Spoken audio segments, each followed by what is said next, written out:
G Tamil செய்திகள் வாசிப்பது கீதா. தமிழ்நாடு சட்டமன்ற பேரவை பொதுக்கணக்கு குழு தலைவர் சோளிங்கர் பகுதியில் திடீர் ஆய்வு.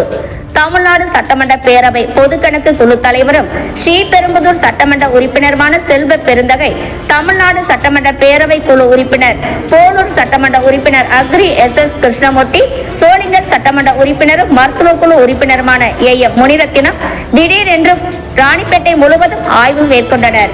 இதில் ராணிப்பேட்டை மாவட்டம் சோளிங்கரில் உள்ள அரசு பெண்கள் மேல்நிலைப் பள்ளியில் ஆய்வு மேற்கொண்டு பள்ளியில் அனைத்து அடிப்படை வசதிகளும் உள்ளதா, பெண் குழந்தைகளுக்கு சரியான பாதுகாப்பு உள்ளதா, கட்டிட வசதிகள் உள்ளதா என்பதை குறித்து மாணவர்களிடம் கேட்டறிந்தார். பின்னர் 108 திவ்ய தேசங்களில் ஒன்றான யோகலட்சுமி நரசிம்ம சுவாமி மலைக்கோவிலில் 20.30 கோடி அமைக்கப்பட்டுள்ள ரோப்கார் கம்பிவடம் மற்றும் இயக்குதல் அறைகள் ஆகியவற்றை ஆய்வு செய்தார். பின்னர் ரோப்காரில் மலைக்கு சென்று யோகலட்சுமி நரசிம்ம சுவாமியை தரிசனம் செய்தார்.